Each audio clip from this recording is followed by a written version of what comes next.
यूं ही नहीं ताज ताज बन जाता है। शिल्पकारों का हुनर और चुनिंदा संगमरमर ताज को नायाब बनाते हैं। कुछ ऐसे ही चुनिंदा जगहों से बस खास ही चुनकर लाता हूँ। कतरे कतरे को मैं हीरे सा परखता हूँ। यूं ही नहीं मैं रजनी गंधा बन जाता हूँ। अखिलेश, डिंपल, अभिषेक सब फंस गए क्या? मोदी को घेरने के चक्कर में कांग्रेस का वो चैप्टर खुल गया कि सब पूछ रहे कि असल वोट चोरी किसने की। राहुल गांधी के एटम बम में कितना दम था ये तो सबने देख लिया, लेकिन उनके इकोसिस्टम ने गजब ही कर रखा है। जब से राहुल गांधी ने एटम बम फोड़ने वाली बात की, तब से कांग्रेस और इंडी गठबंधन का इकोसिस्टम ऐसा माहौल बना रहा है जैसे नरेंद्र मोदी की सरकार ही हिला देगा। लेकिन आज कुछ ऐसा हुआ कि ये इकोसिस्टम खुद हिल गया, क्योंकि एटम बम राहुल गांधी का था, धमाका नरेंद्र मोदी ने कर दिया। नरेंद्र मोदी को घेरने के चक्कर में कांग्रेस का वो चैप्टर खुल गया कि सब पूछने लगे कि बॉस असल में वोट चोरी किसने की थी। यह भी गजब हो गया कि राहुल गांधी के वोट चोरी के आरोपों के चक्कर में प्रियंका वाड्रा, अखिलेश यादव, डिंपल यादव और ममता बनर्जी के भतीजे अभिषेक सब आरोपों में फंस गए। ये लोग नरेंद्र मोदी की जीत पर सवाल उठा रहे थे, अब खुद इनकी जीत पर सवाल उठ गए। इनकी सीटों का ऐसा आंकड़ा आ गया कि जवाब देना मुश्किल हो जाएगा। लेकिन पहले आप यह देखिए कि राहुल गांधी एटम बम दिखाते रह गए, नरेंद्र मोदी ने धमाका किया कैसे। दरअसल बीजेपी ने कांग्रेस का वोट चोरी वाला इतिहास खोलकर सामने रख दिया। रायबरेली और वायनाड को लेकर बीजेपी ने कुछ खुलासे किए। सोनिया से लेकर नेहरू तक पर वोट चोरी का आरोप लगा दिया। उधर एसआईआर का विरोध कर रहे विपक्ष को सुप्रीम कोर्ट से झटका लगा। सुप्रीम कोर्ट ने एसआईआर की प्रक्रिया पर बड़ी बात कह दी है, जिसके बारे में आपको आगे बताऊंगा। लेकिन पहले वोट चोरी के मुद्दे पर मचे घमासान का ट्रेलर देख लीजिए।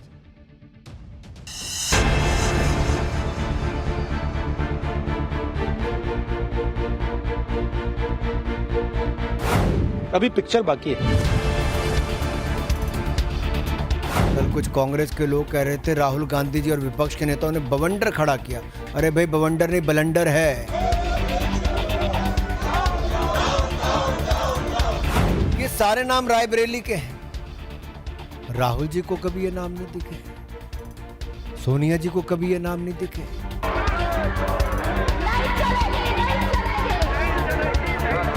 तो क्या आपने अपने बीएलए से, अपने पोलिंग बूथ एजेंट से, या आपने वोट मांगे, आपने कभी नहीं देखा? श्रीमान राहुल गांधी जी 2 बार चुनाव लड़े।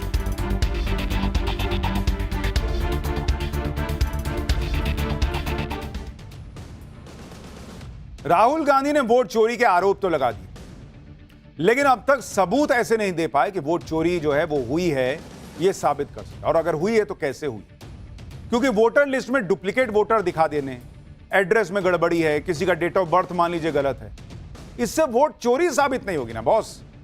भाई, चुनाव आयोग तो ऑलरेडी कह रहा है कि हमको जो वोटर लिस्ट है उसको क्लीन करना है, जो मर गए हैं उनका नाम हटाना है, जो इधर उधर शिफ्ट हो गए उनका नाम हटाना है, किसी का डेटा गलत है तो उसको ठीक करना है। यही तो चुनाव आयोग कह रहा है। लेकिन जिसका मान लीजिए डेटा गलत पड़ गया है, उसने बीजेपी को ही वोट दिया, यह कैसे साबित हो रहा है?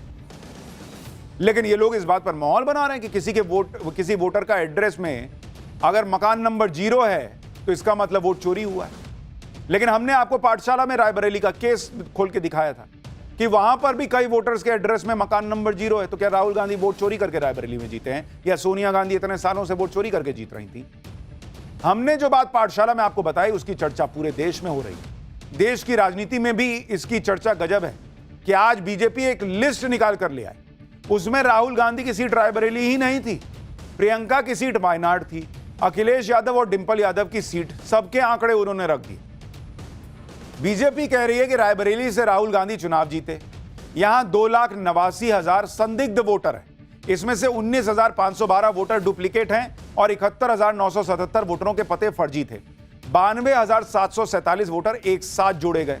बीजेपी कह रही है क्या इसका मतलब राहुल गांधी ने चोरी से चुनाव जीता है? वायनाड से प्रियंका वाड्रा जीती। वायनाड में 93,499 संदिग्ध वोटर हैं, बीजेपी आरोप लगा रही है। इसमें से 20,438 डुप्लीकेट वोटर निकले, 17,450 वोटरों के पते फर्जी पाए गए। तो क्या प्रियंका वाड्रा चोरी करके वोट चुनाव जीती हैं, ये बीजेपी पूछ रही है। कन्नौज से अखिलेश यादव जीते। यहां 2,91,798 संदिग्ध वोटर मिले। 16,163 डुप्लीकेट वोटर हैं, 1,53,919 वोटरों के पते फर्जी हैं। मैनपुरी से डिंपल यादव जीती, यहां 2,55,914 संदिग्ध मतदाता हैं, जिसमें 14,088 डुप्लीकेट वोटर हैं, 1,76,078 फर्जी पते वाले मतदाता हैं। ये बीजेपी आरोप लगा रही है, पूछ रही है कि अखिलेश यादव, डिंपल यादव भी वोट चोरी करके जीते हैं क्या? डायमंड हार्बर से अभिषेक बनर्जी जीते थे, यहां 2,59,779 संदिग्ध वोटर का आरोप लगा रही है बीजेपी। 3,613 डुप्लीकेट वोटर हैं, 1,55,365 वोटरों के पते फर्जी। तमिलनाडु की कोलाधूर सीट से एमके स्टालिन जीते, 19,476 संदिग्ध वोटर मिलने का आरोप है। इसमें 4,379 डुप्लीकेट वोटर हैं, 9,133 मतदाताओं के पते गलत हैं। अगर इन नेताओं की अपनी सीट पर इतने वोटर हैं जिन्हें बीजेपी कह रही है कि राहुल गांधी के एटम बम वाले लॉजिक से वो संदिग्ध हैं, तो क्या राहुल गांधी ये भी कहेंगे कि प्रियंका वाड्रा, अभिषेक बनर्जी, अखिलेश यादव, डिंपल यादव, स्टालिन सब वोट चोरी करके चुनाव जीते हैं क्या? यानी राहुल गांधी के वोट चोरी वाले आरोपों के चक्कर में प्रियंका वाड्रा से लेकर अखिलेश यादव, डिंपल यादव, अभिषेक बनर्जी सबकी जीत जो है वो आरोपों में फंस गई। हमने रायबरेली सीट को लेकर जो बात कही थी उसकी चर्चा पूरे देश में हो रही। हमने बताया था कि रायबरेली में भी एक पते पर दर्जनों वोटर हैं, वहां भी कई मकानों के नंबर जीरो हैं। इस खुलासे से देश की राजनीति में हड़कंप मचा हुआ। सुनिए बीजेपी क्या कह रही है। डुप्लीकेट वोट का देखिए आप, रायबरेली नाम तो सुना होगा आपने, राहुल जी ने भी सुना होगा। रायबरेली में मोहम्मद कैफ खान, बूथ नंबर 83, 151, 218, सब जगह इनका नाम है, नाम सेम है, बस बाप का नाम भी सेम है, लेकिन वोट 3 पोलिंग बूथों पे बना हुआ है, 83, 151, 218 में। 47 वोटर आईडी हाउस नंबर 189 के पोलिंग बूथ 131 पर रजिस्टर हुए हैं। ये रायबरेली में हुए हैं, जो में 47 वोटर आईडी। मोहम्मद इस्लाम है, मोहम्मद इरफान है, मोहम्मद कासिम है, फिर साफिया मोहम्मद कासिम है, फ़करून निहा है, मोहम्मद कबीर है, श्रीमती फरीदा बानो है, शकील अंसारी है, मोहम्मद अयूब है, सबनम है। ये सारे नाम रायबरेली के हैं। राहुल जी को कभी ये नाम नहीं दिखे, सोनिया जी को कभी ये नाम नहीं दिखे। यानी नरेंद्र मोदी को घेरने के चक्कर में खुद कांग्रेस और इंडी गठबंधन की छीछालेदर हो रही। खुद इनके बड़े नेताओं की सीटों पर वोटर लिस्ट की पोल खुल रही है, जो राहुल गांधी के एटम बम वाले खुलासे से जोड़कर बताई जा रही है। खुद इनकी जीत पर सवाल उठने लगे। इतना ही नहीं, इसी में कांग्रेस का पुराना इतिहास भी खुल गया। बाबा साहब अंबेडकर की बात होने लगी कि कैसे उस समय वोट रिजेक्ट करवाकर अंबेडकर को चुनाव हरवाया गया था क्या। इसके आरोप कांग्रेस और कम्युनिस्टों पर लगते थे। आपको इसका इतिहास भी बताता हूं। 1952 में हुए पहले लोकसभा चुनाव में डॉक्टर भीमराव अंबेडकर उत्तर मुंबई सीट से कैंडिडेट थे। अंबेडकर के खिलाफ कांग्रेस ने अंबेडकर के ही पूर्व पीए NS काजरोलकर को टिकट दिया। रिकॉर्ड्स के मुताबिक इस चुनाव में 74,333 वोट खारिज हुए। 74,000 से ज्यादा वोट खारिज हुए, जबकि अंबेडकर मात्र 14,561 वोट से चुनाव हारे। अब आप देख रहे हैं 74,000 वोट खारिज हो गया। हार और जीत का मार्जिन कितना? 14,000 वोट, 14,500। अगर वो 74,000 वोट खारिज नहीं होते तो क्या अंबेडकर जीत गए होते? काजरोलकर को 1,38,137 वोट मिले, जबकि बाबा साहब अंबेडकर को 1,23,576 वोट।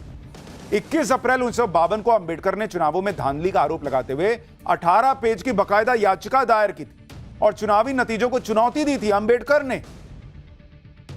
अब ये सब इतिहास के पन्ने खुल रहे हैं कि भाई वो भी वोट चोरी थी क्या। कांग्रेस का ये हिस्ट्री का चैप्टर खुला तो बात सोनिया गांधी के पहली बार वोटर बनने तक पहुंच गई। ऐसा दावा किया जाता है कि भारत की नागरिकता लेने से पहले ही सोनिया गांधी का नाम वोटर लिस्ट में शामिल कर लिया गया था। इसके बारे में प्रसार भारती के चीफ रहे सूर्य प्रकाश ने मई 1999 में लिखे एक आर्टिकल में बड़ा दावा किया था। इस आर्टिकल के मुताबिक पहली बार सोनिया गांधी का नाम 1980 में वोटर लिस्ट में आया, जबकि सोनिया गांधी को भारत की नागरिकता 1983 में मिली। जिस वक्त सोनिया गांधी का नाम वोटर लिस्ट में शामिल हुआ उस वक्त वो इटली की नागरिक। 1980 में गांधी परिवार एक सफदरजंग रोड में रहता था, जो तत्कालीन प्रधानमंत्री इंदिरा गांधी का सरकारी आवास था। इस पते पर रजिस्टर किए गए वोटर्स में पहले इंदिरा गांधी, फिर राजीव गांधी, संजय गांधी और मेनका गांधी का नाम शामिल था। लेकिन जब 1 जनवरी 1980 में नई दिल्ली लोकसभा क्षेत्र की वोटर लिस्ट रिवाइज हुई तो इसमें सोनिया गांधी का नाम भी शामिल हो गया। यह नाम पोलिंग स्टेशन 145 के सीरियल नंबर 388 पर दर्ज किया गया था। जब भारतीय नागरिक नहीं होने के बावजूद सोनिया गांधी का नाम वोटर लिस्ट में शामिल किए जाने पर बवाल हुआ तो 1982 में सोनिया गांधी का नाम वोटर लिस्ट से हटा दिया गया। और जब 1 जनवरी 1983 को रिवाइज हुई वोटर लिस्ट में सोनिया गांधी का नाम पोलिंग स्टेशन 140 के सीरियल नंबर 236 में शामिल किया गया, तब भी इस पर गंभीर सवाल उठे, क्योंकि सोनिया गांधी को भारत की नागरिकता 30 अप्रैल 1983 को मिली थी, जबकि नाम जो शामिल हुआ था वो कहा जा रहा है कि 1 जनवरी 1983 को ही हो गया था रिवाइज लिस्ट में। यानी दावा है कि दो बार सोनिया गांधी का नाम भारत का नागरिक होने की शर्त को अनदेखा करते हुए वोटर लिस्ट में शामिल किया गया। सोनिया गांधी की नागरिकता को लेकर सवाल इसलिए भी उठे क्योंकि पूर्व पीएम राजीव गांधी से शादी के 15 साल बाद सोनिया गांधी ने भारत की नागरिकता ली। कांग्रेस के इस इतिहास की आज चर्चा हो रही। उधर राहुल गांधी के दावे एक के बाद एक एक्सपोज होते जा रहे हैं। राहुल गांधी ने एक दावा यह भी किया था कि शाम 5 बजे के बाद अचानक वोटिंग बढ़ जाती। महाराष्ट्र विधानसभा में ऐसा ही हुआ था कि चुनाव आयोग ने 5 बजे के बाद अचानक मनमाने ढंग से वोटिंग परसेंटेज बढ़ा दी। लेकिन आज बीजेपी ने वो फैक्ट रख दिए जिससे राहुल गांधी के दावे पर सवाल उठ गए। आपको इसके बारे में भी बताता हूं। अगर आप देखेंगे कि जो राहुल गांधी कह रहे हैं और जो फैक्ट्स दिख रहा है उसमें कितना कनेक्शन है, तो अगर आप देखेंगे महाराष्ट्र चुनाव, जो विधानसभा का चुनाव, और ये आपको बता रहा हूं 2024 का 2024 का जो महाराष्ट्र में विधानसभा चुनाव हुआ, शाम 5 बजे तक कितने वोट पड़ रहे थे boss? On an average 58 lakh vote प्रति घंटे पड़ रहे थे शाम 5 बजे तक। ठीक है, 5 बजे के बाद कितने वोट पड़े भाई? सोचिए, राहुल गांधी कह रहे हैं कि मैसिव जंप आ गया। 32.5 लाख वोट प्रति घंटे पड़े। यानी 5 बजे के बाद वोटिंग स्पीड कम हो गई। उससे पहले हर घंटे ऑलमोस्ट 58 लाख वोट पर घंटे पड़ रहे थे, 5 बजे के बाद 32.5 लाख रह गया। तो राहुल गांधी जो दावा करते हैं ये उसके उलट है। और राहुल गांधी बार बार यही बात दोहराते हैं कि महाराष्ट्र में मनमाने तरीके से वोटर लिस्ट में मतदाताओं को जोड़ा गया, धांधली हुई है। अब उनके जो नाम मनमाने ढंग से जोड़ने की बात है उसकी सच्चाई भी आपको बताता हूं। जैसे अगर आप देखेंगे महाराष्ट्र चुनाव की जब बात करता हूं उसमें कितने वोटर जुड़े, अगर आप देखेंगे उसका हिसाब भी देख लीजिए। महाराष्ट्र चुनाव का, विधानसभा चुनाव का आपको बता रहा हूं। साल 2004 में कितने वोटर जुड़े, कितने बढ़े? 4.7% वोटर बढ़े। ठीक है, 2004 में। यह आपको महाराष्ट्र का बता रहा हूं। विधानसभा में किसकी सरकार बनी यह भी देखते जाइए। सरकार किसकी बनी आपको यह भी याद रहेगा, यूपीए की। ठीक है, साल 2009 में महाराष्ट्र के अंदर कितने वोटर बढ़े? फिर 4.1% बढ़े, यानी पिछले बार से कम। सरकार किसकी बनी? यूपीए की बनी। ठीक है, 2014 में महाराष्ट्र में कितने वोटर बढ़े? 3.4% बढ़े। साल 2019 में कितने बढ़े? 1.3% बढ़े। साल 2024 में कितने बढ़े? 4.4% बढ़े। और हमने पाठशाला में सबसे पहले राहुल गांधी के कर्नाटक वाले वोटर लिस्ट वाले दावे को भी एक्सपोज किया। अब महाराष्ट्र को लेकर राहुल के दावे भी एक्सपोज हो रहे हैं कि भाई जो ऑन एन एवरेज रहता है 4 से 5% के बीच, वही हिसाब है।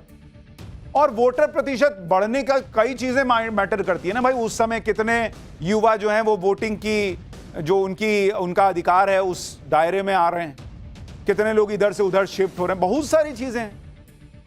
ऐसा तो नहीं है कि भाई 4% 3% बढ़ता था और 50% बढ़ गया। यानी राहुल गांधी के दावों की पोल खुलती चली जा रही।